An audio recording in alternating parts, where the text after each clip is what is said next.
Excellent.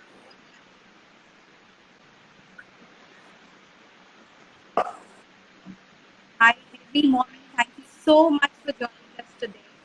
We'll just wait for a few minutes. Uh, Sorry, I can't hear your voice. Am I audible? Yeah, you're audible. Am I audible? Very faintly. Am I audible now?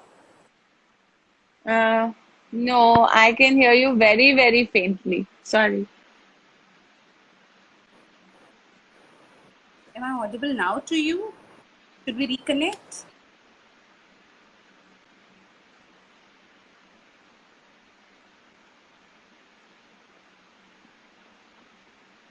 Sonali, am I audible to you now? You are audible but very faint. I don't know whether that's the case with the audience as well or it's only me. Okay, so But can some audience let us know?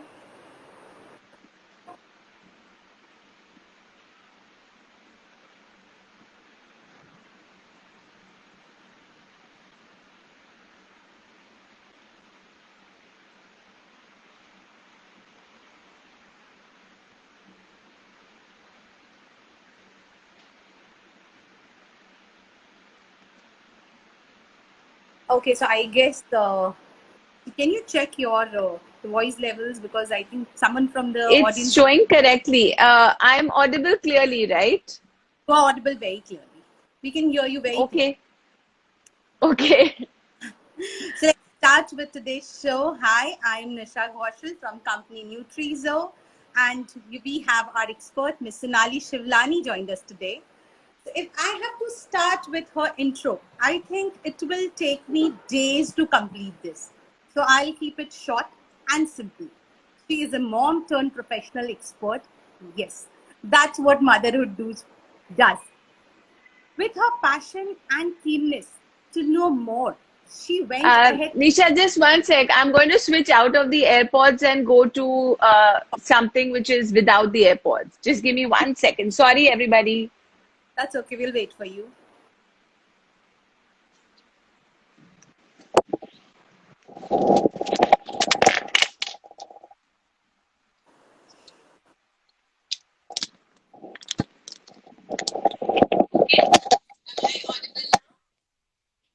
No, your voice has gone very, the level has gone very low. I can't hear Maybe you. you could. Yeah. Can you hear me now? Yeah, now it's perfectly fine. Can you hear me now? Yes, I can hear you much better. Okay, okay. Okay, Go ahead, so please. yeah, so to introduce you, of course, if I'm going to introduce and if I'm going to talk a lot, it's impossible to finish in a day's show. So for you, the perfect short and simple is that you are a like mom turned professional expert, and that is what a motherhood does. With her passion and keenness to know more, she went ahead to pursue a lactation course way back 20 years. She is now the executive director of kappa and has been helping pre and post delivery moms through her platform Baby 360 degree. So without taking much of everyone's time, let's move on to our topic today, nursing your newborns. Over to you, Sonali. Hi, Nisha. Hi, everybody. Thank you so much to Nutrizoe for having me here on this platform. It's always a pleasure to talk to mothers and share information as far as breastfeeding is concerned. If someone asks me honestly what's one of the most favorite topics or most interesting topics that I have in mind when it comes to my prenatal and postnatal offerings, it's always breastfeeding. And it's not just because it's close to my heart, but I feel it impacts not just the baby, but also the mother and the entire family for an entire life. So it's a lifetime of support that we are providing as far as breastfeeding is concerned. So I'm really happy to be here. Thank you to all our listeners, watchers, viewers. Welcome. Okay, so starting with today's topic, I would love to know more about what are your thoughts when it comes to breastfeeding, when it comes to motherhood. So exactly how do you define that journey? Uh, so I think one of the best quotes that I've read as far as motherhood is concerned is that it's the child that gives to birth to the mother, and not the mother which gives birth to the child. So that I think makes a lot of sense to me. One of the things that I've always been telling my mothers, fathers as well, is that parenting is all about patience. And the moment you have that, you will probably be able to surmount pretty much everything. So, right from the pregnancy journey, for all our viewers who are probably pregnant right now, whether it comes to the growing stomach, the little bit of nausea, the changing body, the changing taste, and the mood swings, you need patience to handle all of that. And then labor, let's not forget that. And then, of course, comes the breastfeeding journey. I won't even go into the teenage journey because that's where I am right now. Both my kids are in that stage where they are 18 and 20. But that's another patience level altogether. We'll leave that for another day. Yes. Okay. So as I can see, there are a lot of mothers who have joined us. We'll request all of them to please put your questions, whatever you want to know or ask Sonali, please keep posting them to us. So in between, we'll pick up your questions. As we went 2 days before we did a post, so there are a lot of questions which have already come to us from the mothers. Which, I think when does breast milk comes in is one of the most common questions asked by around 10 mothers. So Sonali would really like to know if you can tell that when exactly does the breast milk comes? During pregnancy.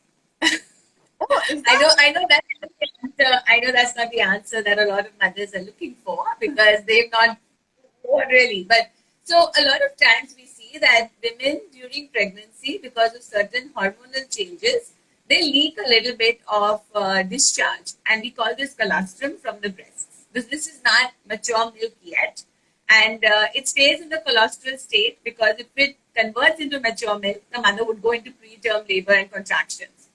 So we leave that aside. But as you said, 10 mothers, every single mother that I meet in the after her delivery, she will ask me this question: when will my milk come in? I have no milk. When I press, there is nothing. And trust me, when you press your breast after you deliver on day one, with a lot of effort, even so much effort, you'll get one or two reluctant drops, and this is still colostrum. But this is enough for the baby because the baby's tummy is really small. The size of a newborn stomach in the first 24 hours is only 3 to 5 ml. I said 3 to 5 milliliters, which is half a teaspoon. So you don't really need to worry that, I'm making milk, I'm not making milk. This is normal. This is how nature has designed it. By about 72 hours, most mothers will be making a little bit of milk, and the milk will be enough to satisfy their babies at that point of time. So you have to keep patience. The first 3 days is all about the patience.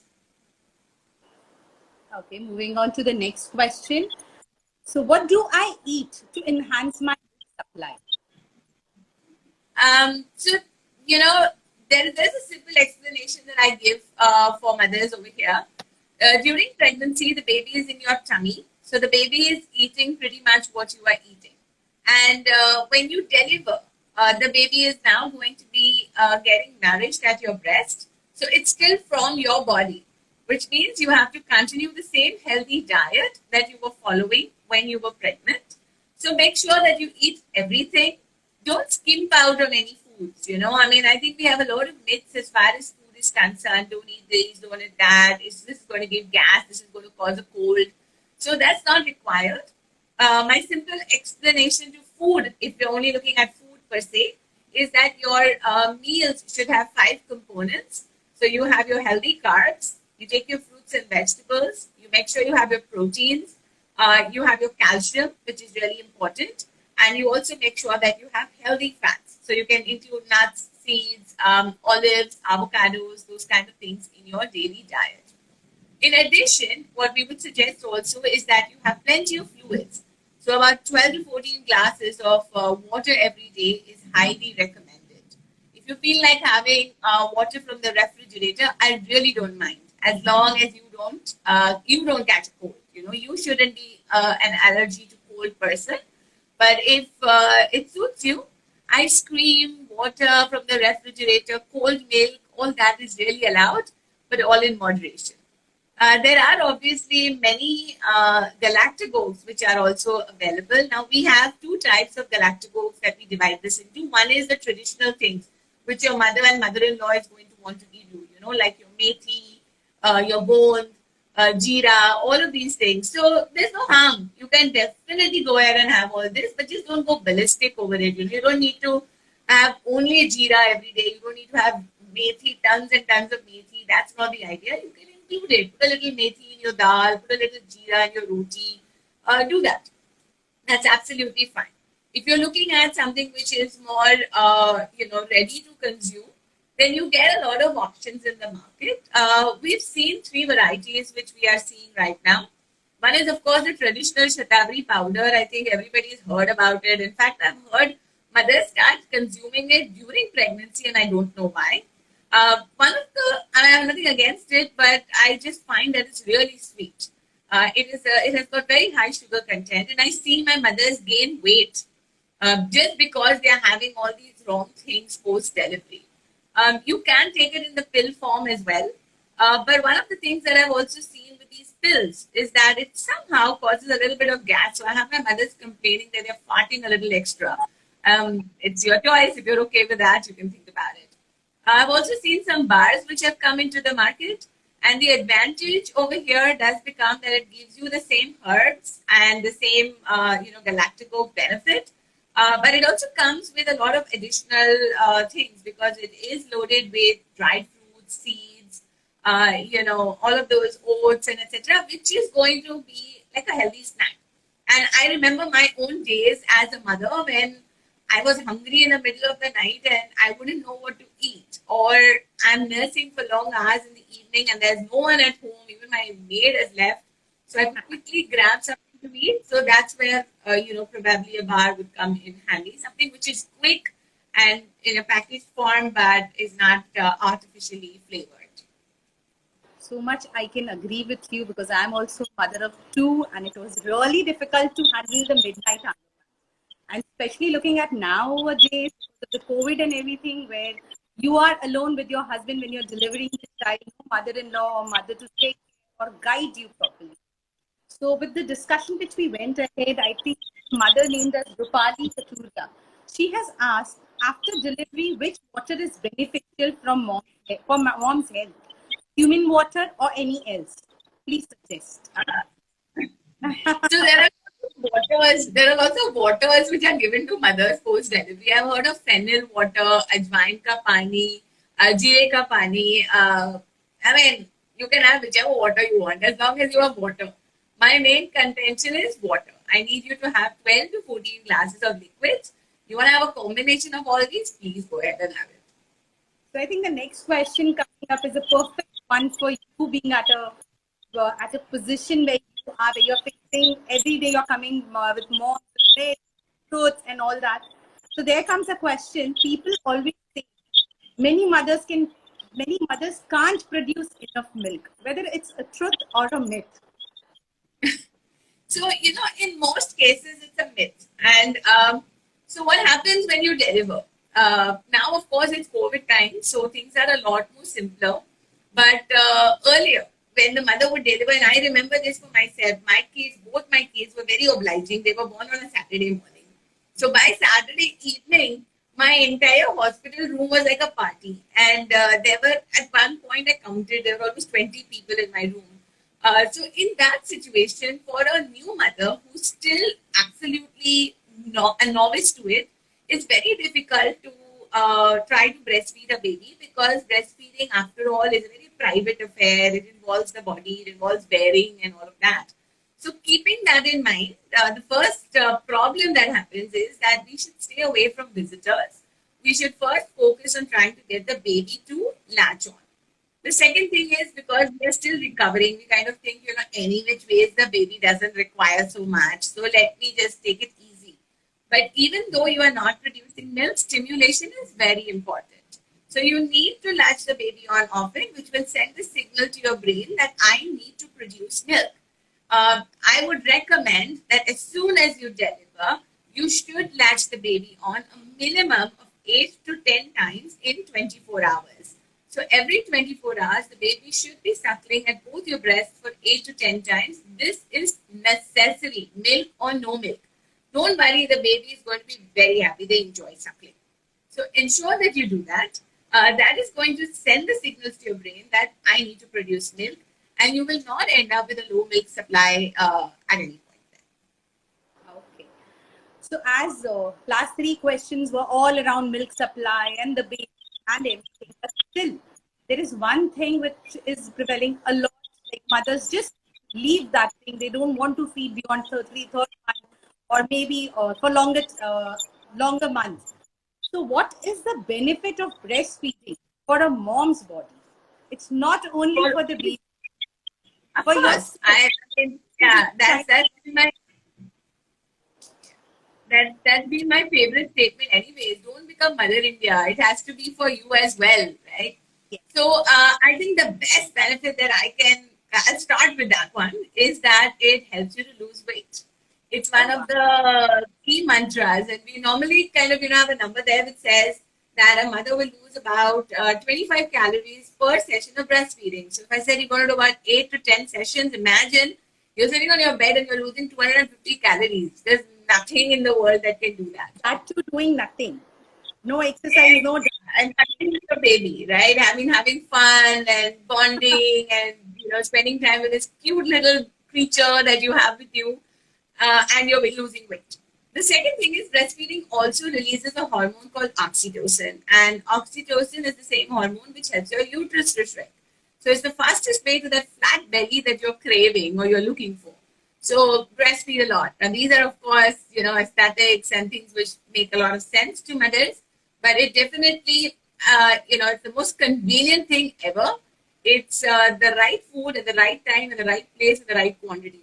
Find me any other food in the world which can do that. Nothing.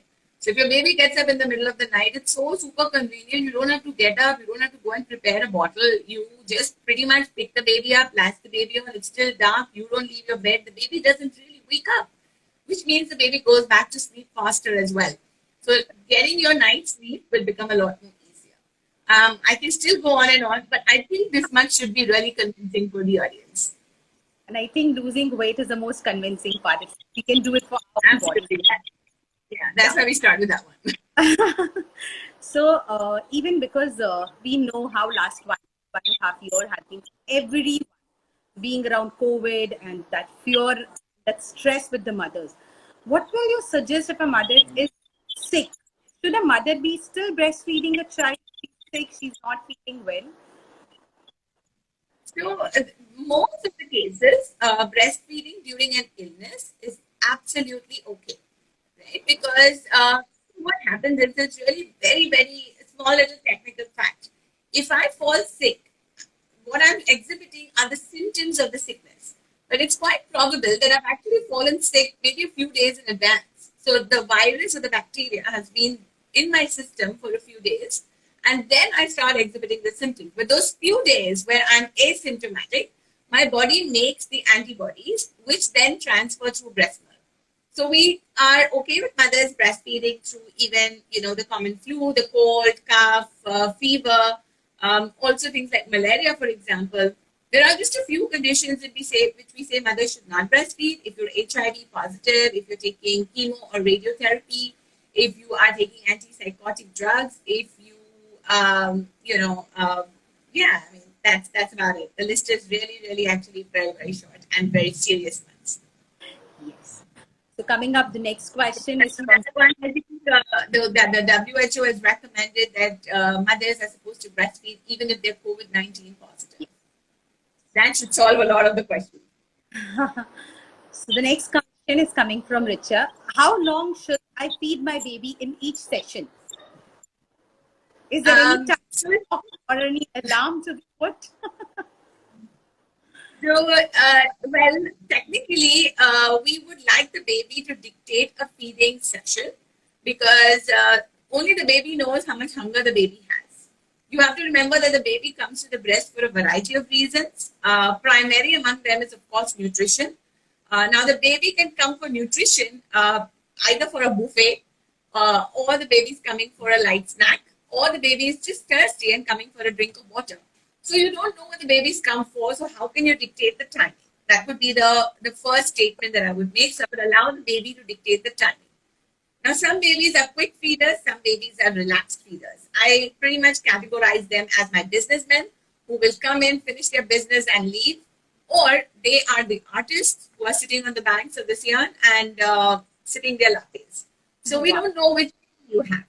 So keeping those two in perspective, you allow the baby to dictate it. However, I would want the mother's consideration here. So anything which is going above 45 minutes would probably be a bit much. And the baby is now taking advantage of you and using you as a pacifier.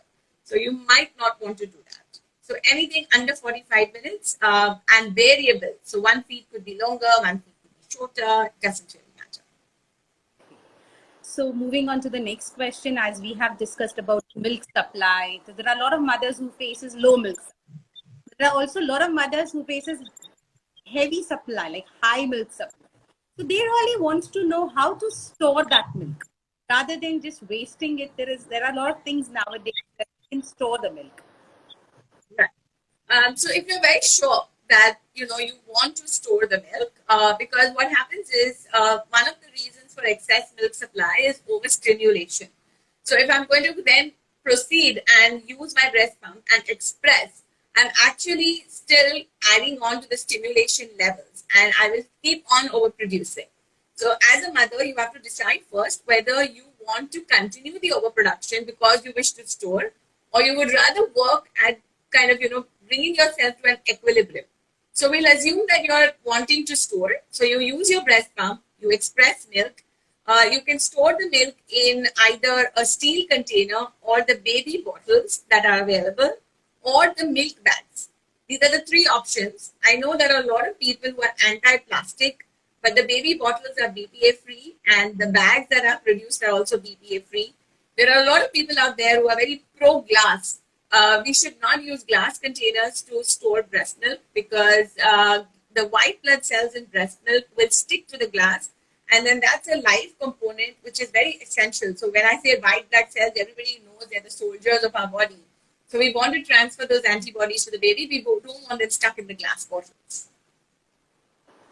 So that's Okay. the storage. You can keep breast milk at room temperature for about 4 hours. That's fine. If you think it's going to be longer, then I would put it in the refrigerator for about 48 hours. And if you think it's still going to be longer, then the typical refrigerators, the double door fridges that we have in Mumbai or in India actually, we should keep it for about 3 months, not longer than that. Okay, so moving on to the next one. I think there are a lot of mothers who are waving hi to Sonali. Welcome everyone.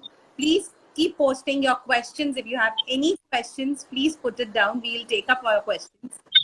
The next question is, so normally we always hear that breastfeeding has to be a very easy process, but it's not that way for everyone.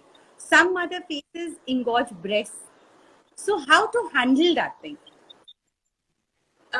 So actually breastfeeding is supposed to be an easy process. It's a natural process. It's something that your baby and your body are designed to do. I don't know if any of the mothers remember pictures from their ultrasound where the baby is sucking the thumb. They actually do that. So they know how to suckle from the mother's tummy itself, which is an inborn reflex. So it is supposed to be, but there are some pitfalls, why it doesn't succeed. And I think the two reasons why it doesn't succeed is one is lack of information. So most mothers are ignorant when they have the baby. They think that ho jayega, it will happen. And the second is that they have too much of wrong information. So a lot of people like, your baby is looking too thin, your baby is crying too much, you don't have milk, my milk used to squirt, yours is not squirting, all of that comes in. So those are the things which cause problems. As far as engorgement, one of the problems that you mentioned, when the milk does come in, most mothers will feel a little heavy. They should apply a warm compress, do a gentle massage and lighten the breast and then latch the baby on. The milk will settle down within a couple of days and engorgement will not be an issue. Okay, I hope that was helpful for the mother. And the next question coming up is, what to do for sore nipples? It hurts. Yes. So first and foremost, sore nipples are not caused by anything but a bad latch. So you need to work on your latch. I can give you a zillion creams that apply this, apply that, but it's really not going to help you if your latch is not corrected. So to explain this really, really simply, the first thing is the baby's mouth has to be wide open, and the baby has to take a major portion of the Sonali, areola in. Yes. I think there is a little network issue from your end. I don't know. I can see everything pretty clearly. Is it okay?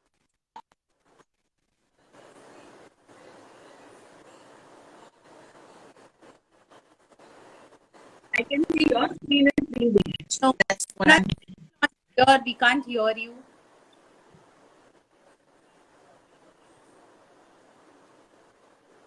Am I audible? Can someone from the audience give No, confirmation? your screen is still freezed.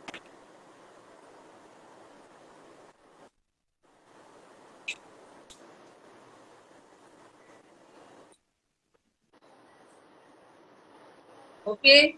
I don't know. Not I still not. guess There's some I can network issue, go to maybe by rains. my mobile range. Am I audible now, or otherwise I'll switch to my phone network? You're audible and Now we it's can fine. see. Yeah, we can see you clearly. Okay. Okay. I just switched to the Also, network off and relying on the. yes. Okay. Great. So, what I was trying to explain was the latch. The baby's mouth has to be wide open, and a major portion of the areola has to be in the mouth. One thing that I would like to tell mothers is everybody thinks the baby sucks at the breast, but actually, the baby is supposed to suckle. So, what happens inside is that the baby is actually using the tongue and lapping the breast. So, the tongue has to be the influential part, which is why we want the mouth open. So if the baby kind of, opens his mouth like an ooh, the baby will only get the nipple in the mouth and not the areola. So now here's a simple example. All my Mumbai girls will understand this.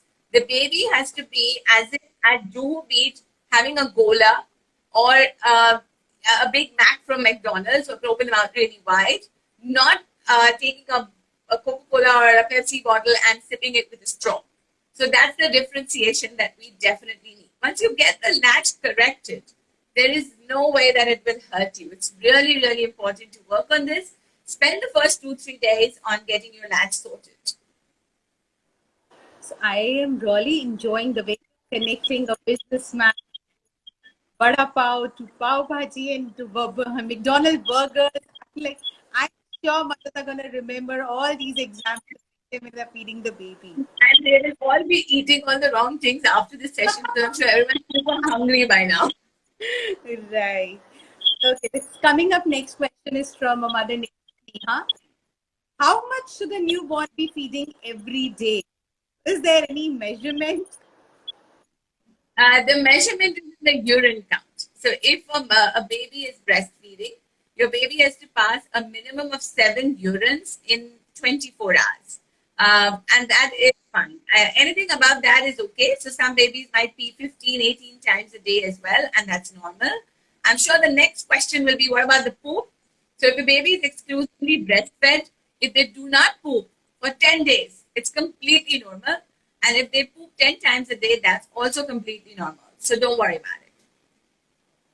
Okay, so moving on to the next question. It's almost coming up the same, but then the question is, how can I tell if my baby is full?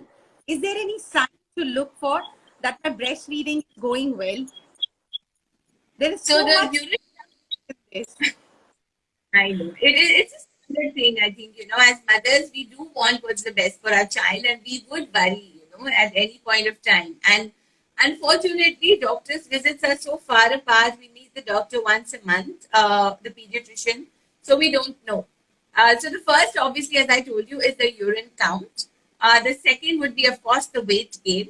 And the third is going to be the baby appearing satiated. So the baby should kind of be able to kind of go for about 2 hours, is looking happy, content.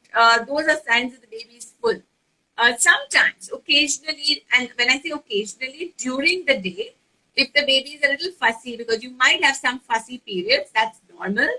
Don't worry about it, because that's the way babies communicate, right? Babies also cry for a variety of reasons. It's not just hunger. They could just be bored as well. So you have to accept the fact that they're human beings. Okay. So again, same question. Can I take medicines while breastfeeding? Most over-the-counter medications are okay while you're breastfeeding. However, when you get a prescription from your doctor for yourself, you should ensure that you tell the doctor that you're actively breastfeeding, and only then take that medication. There are some, even something as simple as a Benadryl, because it has sleep agents in it, is not conducive for breastfeeding. Okay. So here we have one mother named Priyanka. She's asking that she has started with solids. So the baby has started solid foods. How much should she breastfeed? So it depends on the age of the baby. When you start solids, the idea is that it is one solid meal, and you should ideally start it at about 6 months of age.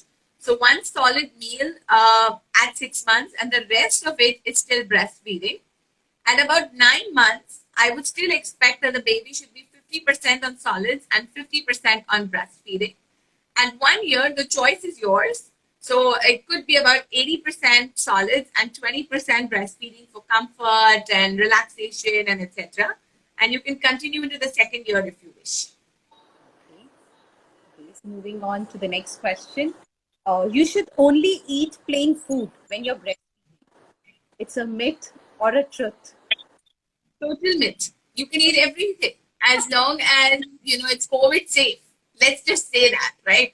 So right now, my current recommendation to mothers is, if you want to eat pani puri, make it at home and have it. If you want to eat ragra patches, make it at home and have it. Anything that you're ordering from outside, please ensure that you can warm it up really well and eat it. If this was non-COVID, I would really have no issues. Okay. So moving on to the next. How can a mom anticipate a baby's desire to have milk? And the baby will tell you. But any which ways. So there are, crying is the last sign of hunger. So that would be the baby will tell you, right? So crying, don't wait for it. And I'll give you a simple example right over here.